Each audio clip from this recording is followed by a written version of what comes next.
Well, sometimes you have a spree, maybe some kiwi fruit or a creme brulee or something like that, but eventually it's time to get back to basics, to return to the staple diet that has firmly anchored the bottom of the food pyramid and made Trifecta the show that it is today. So let's bring in my pals Steve Green and Scott Ott, because today we're going to speculate on elections.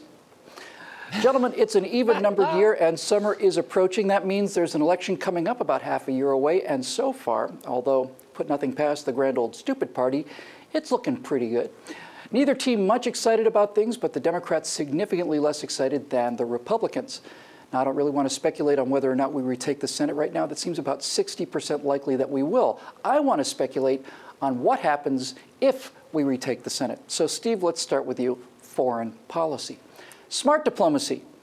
Handing the Russians a toy with a reset button in Cyrillic, only it didn't say reset, apparently it said overcharge. So if the former Secretary of State, Steve, couldn't even competently get a single word correctly translated into Russian, how does Americans' foreign policy look to you under this president and his two Secretaries of State, Clinton and Kerry? My God, that is an attractive couple. Man, you know what it looks like? It looks like the scene in Monty Python on the Holy Grail when King Arthur and the knights charge the French-held castle, and the French start throwing vegetables and livestock at them down from the castle wall, and Arthur yells, "Run away! Run away!" and everybody takes off running back from the woods. You know, I'm going to take this a little further, you know, because that's a great scene, but there was a really telling moment from this movie from, what, 1974, 75, I think they made this. It really sums up our foreign policy today. Arthur and his knights approach the castle, and they're talking with the French knight up on the wall there, and Arthur, just, you know, kind of out of the blue, being king of all the Britons and all that, asks the French knight, "What are you doing in Britain?" And the French knight in this castle says, "Mind your own business." That's the respect and contempt with which we're being treated today under our smart diplomacy. By the way, just because a watery tart lobs a scimitar at you doesn't mean you have the right to wield supreme executive power. That's where we are today, ladies and gentlemen. The best analogy for American foreign policy is to quote lines from Monty Python and the Holy Grail. Scott, so let's go to domestic policy. Now, near as I can see, apart from all of the burning wreckage, the only thing standing at the end of the age of the Messiah is Obamacare, which is repeatedly kicked down the road by President Obama. Already, the majority of Americans, I read about 65%, want a change of faces. Scotty, how do you think things are going to look 2 years from now?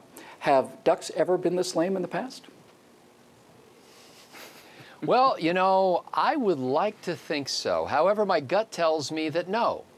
In fact, the greatest thing you can possibly be, and perhaps one of you said this on a previous show, but the greatest thing you can possibly be is a Republican in the minority.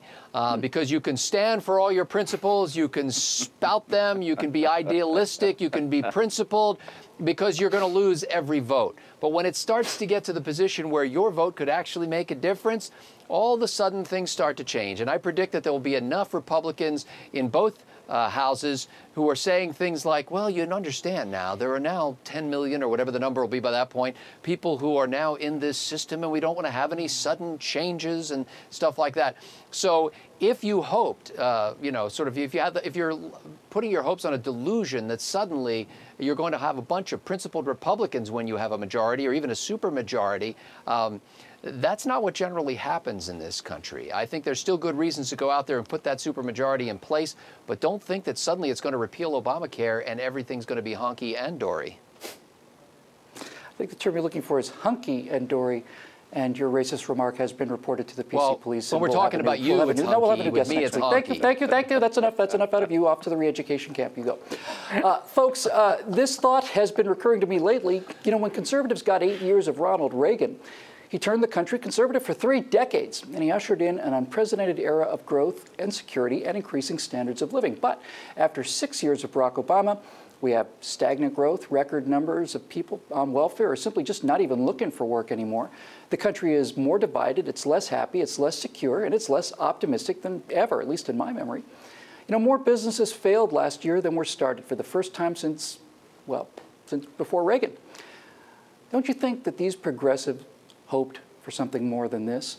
And don't you think that the American people are going to think very seriously about letting them try this again, especially after 2 more years of this oral surgery with Novocaine and other anesthetics not covered under our new health care plan.